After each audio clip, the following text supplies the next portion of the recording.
So Ella, could you say in a list for me what you've been called too much of? Too emotional, too strong as a character, too strong personality, too much of a pain in the ass, too loud, yeah. And can you give us some anecdotes about, when that happened, like, who said it, when, in what context, how it made you feel, whether you've carried it on to later life, Yeah. So my grandfather was had very strong ideas about women. So one day he told me that the reason why there were so many divorces at the moment was because women got emancipated. And they were not here to tend for their family, and basically it was our fault if marriages were falling apart. So that was one of them, and made me absolutely furious, especially as a little girl. I'm thinking this is just so wrong in so many ways. But yeah, more specifically, one evening, my family would always make my brother and me set the table, and after setting up the table, my grandfather said, you're bon à marier, which means to be ready to be wedded, which is an old French expression, and it just really annoyed me. And I was thinking, wow, you don't say that about my brother. And I just completely disagree. Like, I'm not going to be wedded. I'm going to choose who I'm going to marry.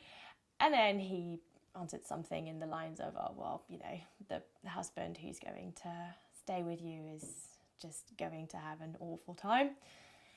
So, not an awful time, but more, you're just going to be a lot of a person to handle.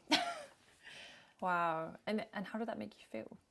Really sad and really frustrated, and I didn't see how this could be true, and at the same time obviously it really stuck with me, because like almost 20 years later I still think about it.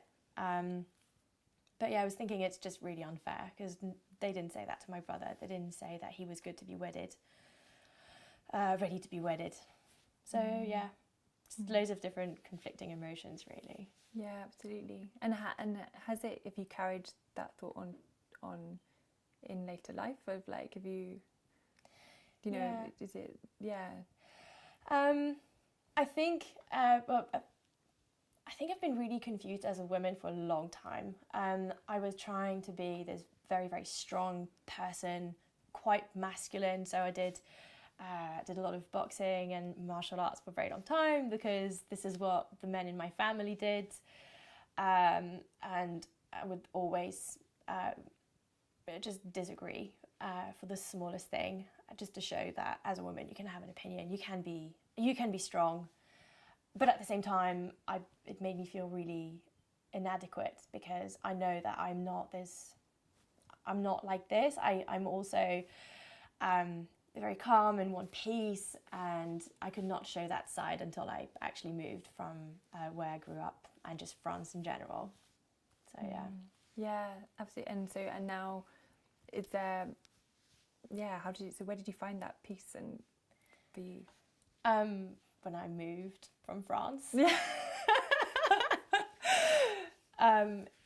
Yeah, I think it changed when I met. It's going to be a bit sad, but when I met my partner, who is almost more of a feminist than I am, which is amazing. He always tells me, you have to be independent, and he's really helped me become who I am, which is someone who's very strong, but also can be vulnerable and being emotional, and having all these different emotions is completely okay, and not having to always fight about for being a woman and being opinionated and thinking differently and thinking that women can be the equal of man and are the equal of man. Yeah, no, absolutely, that's brilliant. And if you had to take each one of your two matches and say how they're a power, and like how why do you love them, like how are they a power and how they helped other people, maybe even? I don't need a man to be strong. That took me a long time to agree with this within. And I'm very emotional, and I'm so proud of being emotional more and more, because it makes me feel things that make me understand a lot about people and situations. And for so long I thought it was such a burden. So yeah. That's brilliant. And you can say this in French or in English if you had to like say something to your younger self. Yeah. And you can say this to me, or you can say this into the camera, but like what would you say to her? Like, you know, she's, you know, being told she's to this, to that. Yeah. You know, what would you tell her? Maybe in French if it's like feels more like it's that was your language of your childhood, if you want to, or just you're wonderful. Yeah, and just you're right, and you're right to feel that way, and you're not a pain in the ass, and you're not a grande gueule, and you have every right to think that way and to be that way, and it's going, like, these things that are a problem today are going to be your biggest strengths. Yeah. Brilliant. That's wonderful. And is there anything else you want to say? I really hope that as women we stick together and be kind to one another, because we're not kind enough to one another. There's no competition between women, and with men there's no competition with men either. We're all equals, and we're all different, and we all have stuff to learn from one another, and no one's too much. Yeah, absolutely. That's brilliant. Cool. And actually I have one more question, if that's okay. Like, what would you, if you could imagine like your perfect world and it would be like that in like 5 years, what would it look like? I would love to be in a world where everyone embraces how different they are. So for me, it's being French, and but not completely French, and being very emotional, and being in a place where your differences or your small quirks are used to create things or to solve problems.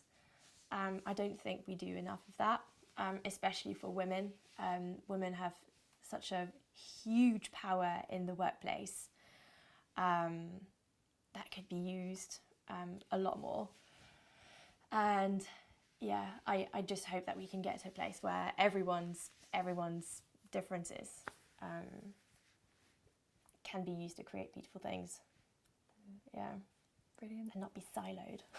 Yeah, absolutely. Yeah. Brilliant. Awesome.